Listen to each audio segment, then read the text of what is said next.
السلام علیکم ورحمۃ اللہ وبرکاتہ۔ اعوذ باللہ من الشیطان الرجیم، بسم اللہ الرحمن الرحیم۔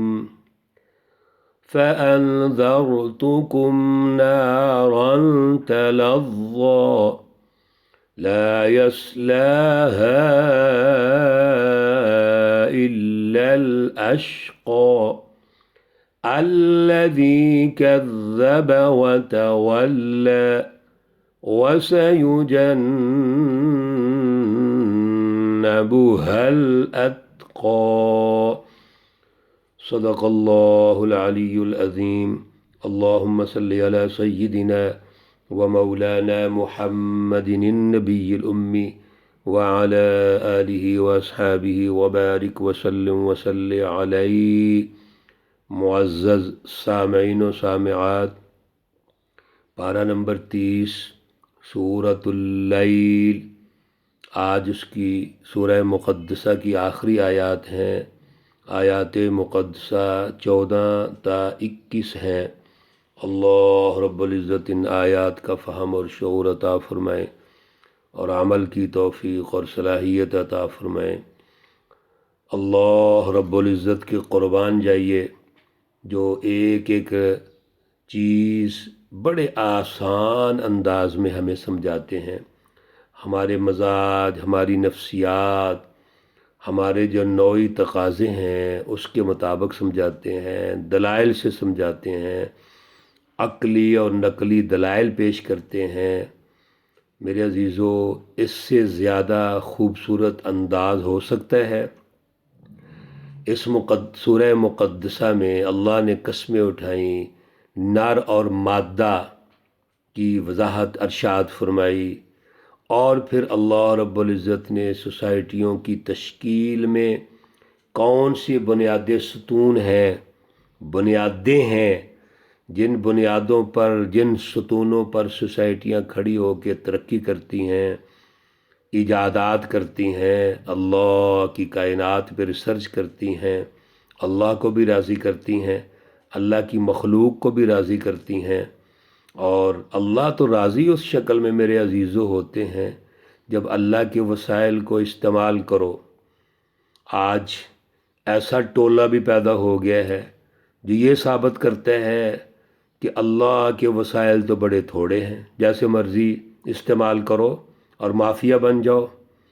اور پھر اللہ رب العزت کے وسائل کو روکنے کے لیے منصوبہ بندی کی جاتی ہے، خاندانی منصوبہ بندیاں کی جاتی ہیں۔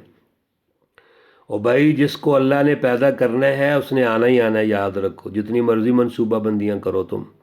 ہاں، منصوبہ بندی یہ کرو کہ اللہ کی جو مخلوق آ رہی ہے دنیا میں، آنا ہے اس نے، اور اللہ کے وسائل ہیں ان کو مینج کیسے کرنا ہے۔ الٹی منصوبہ بندی کر رہے ہو۔ یاد رکھو، حدیث پاک میں آتا ہے کہ اللہ رب العزت نے سب کچھ پیدا کیا ہوا ہے۔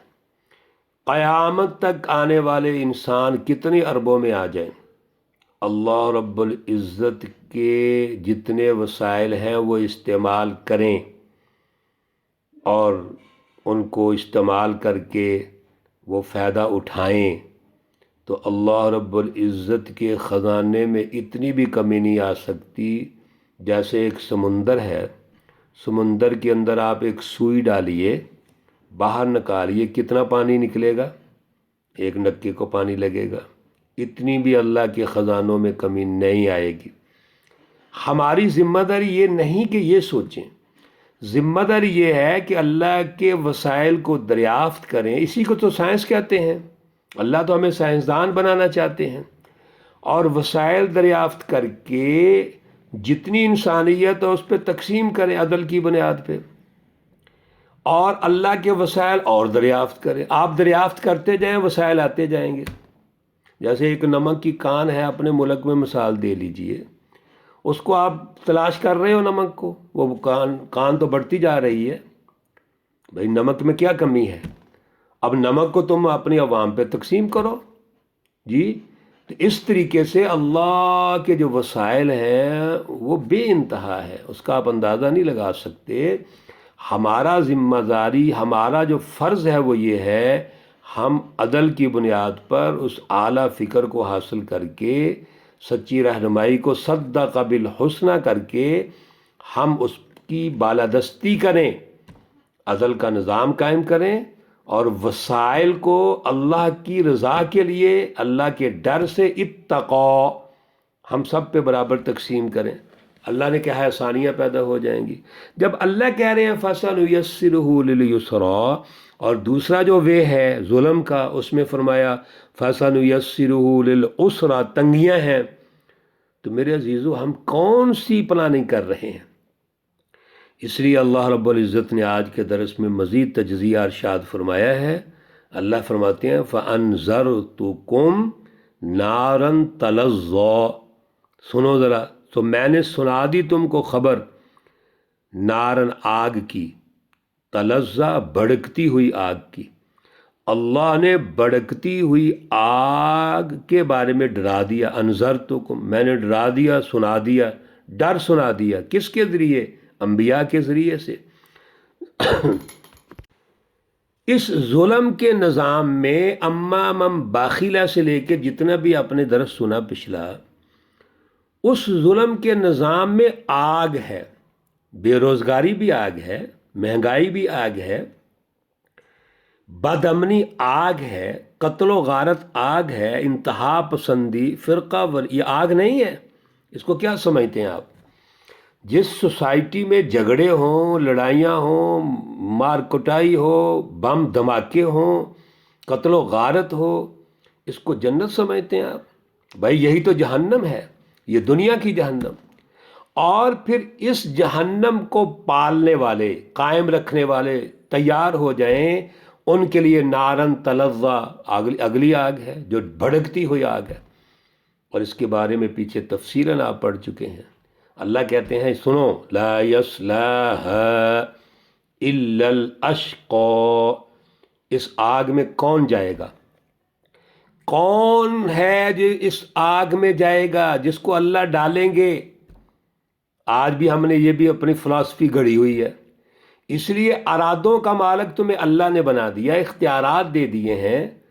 اب تم خوش بختی کی طرف جاتے ہو یا بدبختی کی طرف جاتے ہو، تو تم نے فیصلہ کرنا ہے نا۔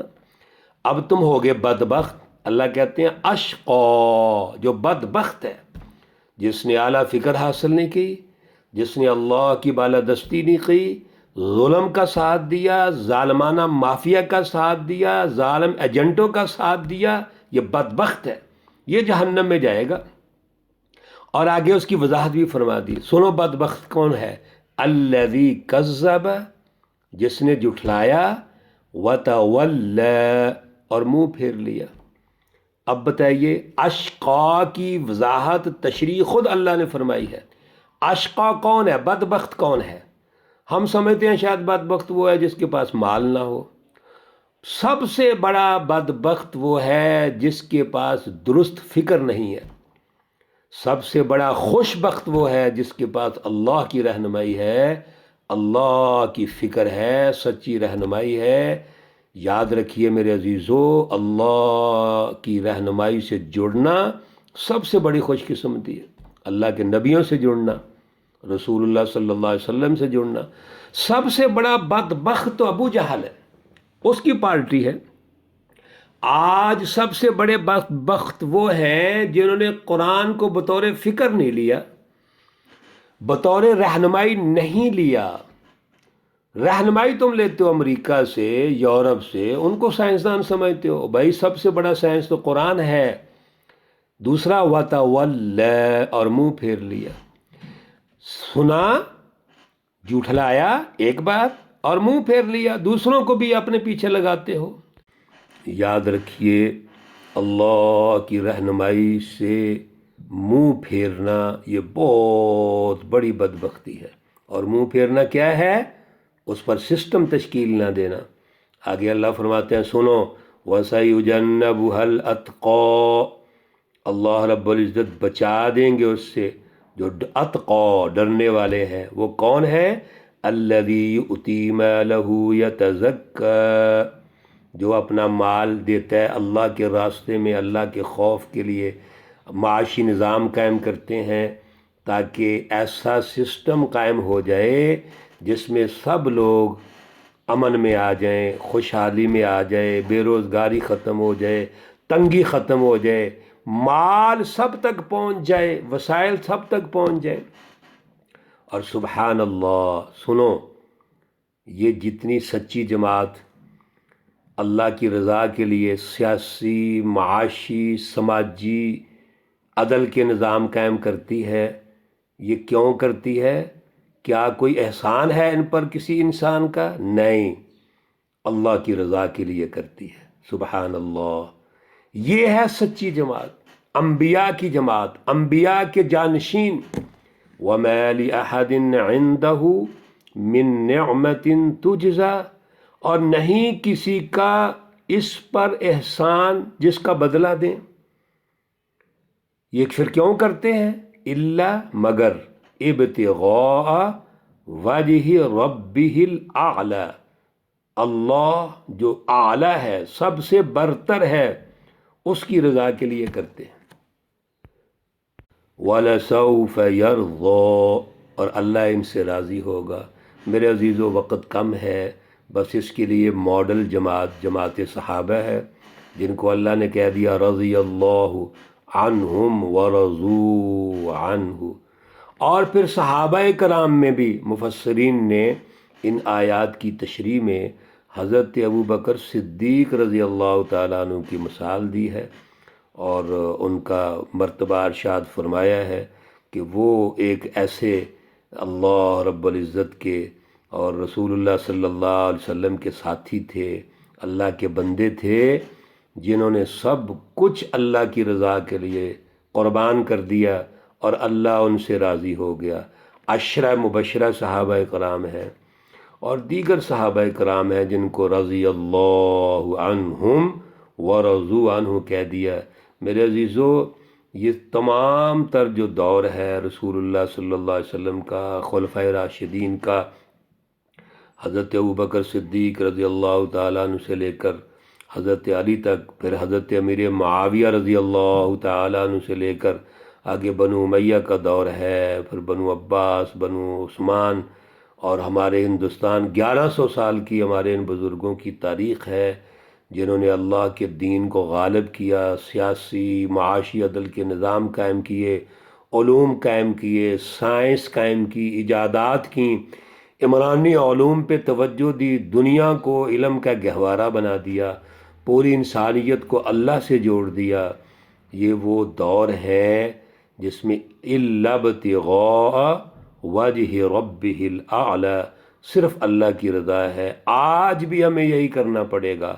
اللہ کی رضا کے لیے اعلیٰ فکر موجود ہے قرآن پاک، اس پر سیاسی عدل کا نظام موجود ہے قرآن پاک میں رہنمائی، معاشی عدل کا نظام موجود ہے قرآن پاک کی رہنمائی، سماجی نظام ہم نے بنانا ہے، یہ ہے عملی جد و جہد۔ کس کی طرف دیکھتے ہیں عزیزو ہم؟ رمضان کا مہینہ ہے، اللہ کی رہنمائی سمجھو، اپنے غور و فکر کیجئے، اپنے قلب کو، دماغ کو درست کیجئے، تزکیہ قلب کیجئے، اللہ سے جوڑ پیدا کیجئے، اور سچی جماعتوں کی پہچان پیدا کرو، جھوٹوں سے دور ہو جاؤ، بغاوت اور برات کا اعلان کرو، سچوں کی تلاش کرو، سچی رہنمائی سمجھو، سچی جماعت کا ساتھ دو۔ اللہ ہمیں توفیق اور صلاحیت عطا فرمائے۔ اللہ رب العزت تمام بیماروں کو شفائے کاملہ عاجلہ مستمرہ عطا فرمائے۔ اللہ رب العزت تمام مرحومین و مرحومات کو جنت الفردوس میں اعلیٰ مقام عطا فرمائے۔ رمضان المبارک کی بڑی خصوصی برکتیں اور رحمتیں ہیں، اللہ ہماری دعاؤں کو، ہماری سوچ کوشش قبول فرمائے، ہمارے گھروں میں خصوصی برکتیں اور رحمتیں نازل فرمائے۔ ربنا تقبل منا انك انت السميع العليم وتب علينا انك انت التواب الرحيم، وصلى الله تعالى على النبي الأمي محمد وعلى آله وأصحابه أجمعين برحمتك يا أرحم الراحمين. السلام عليكم ورحمة الله وبركاته.